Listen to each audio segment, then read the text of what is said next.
Zach, let me ask you this, and this has nothing to do with real estate investing. This has to do with entrepreneurship.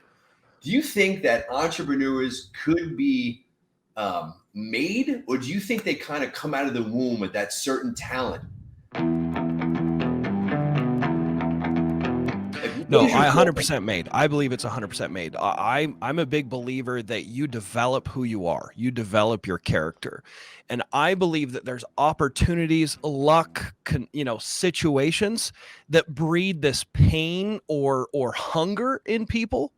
I look at the way I was raised. My dad cut me off financially at 16 years old. Best thing he ever did for me. Yeah, man. And I was working. He put me to work at 11 years old. We had a lawn mowing business. My dad, I didn't grow up rich at all. So my dad was working. My mom was waiting tables, and then we had a lawn mowing business that me and my brothers would work after school. And and I started when I was 11. So I was mowing lawns and running crews till I was 15. And, I knew how to run sprinkler clocks and which properties we did the weeding and which ones we just did the mowing. I was in charge of like 30, 40 lawns by the time I was 15. I couldn't drive, but I told the driver where to go, So like my dad put me to work. Like there was no slackers in my house. My dad was raised rough. His dad was an alcoholic and gambler, stepdad, Korean War vet, super, hard on him.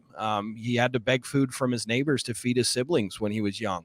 My dad had a rough upbringing. And so it was his way or the highway. We were kind of afraid of him. He's this big old teddy bear now, but when we were kids, it was pretty tough. And so when I was 15, I kind of quit doing the family business, started framing houses, doing finished carpentry. And I was making like $6-7 an hour and working my butt off. But then my dad cut me off financially at 16. And I was like, okay, well, I got to quit trading time for money because this ain't working. Right. Like I had to pay insurance. I had to pay for, I wanted to play basketball. I wanted to go on dates. My dad gave me $200 a year for clothing. I didn't have to pay for housing and food, but I paid for everything else. And so, taught you a lot of lessons, I'm sure. Oh, man. So much. He wouldn't even co-sign a loan to buy a truck. Yeah. So he's like, if you want a truck, get the cash. I was like, oh crap.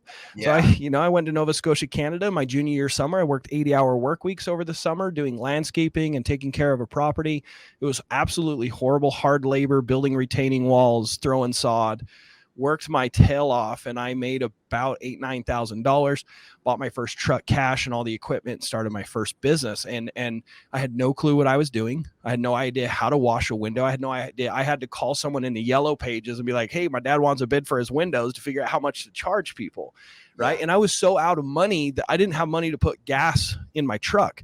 So I walked from my parents' house to the closest wealthy neighborhood and went door to door to get my first clients, and then walked back to my house, got my truck, drove there, did the cleaning, got the cash, and then went to the gas station.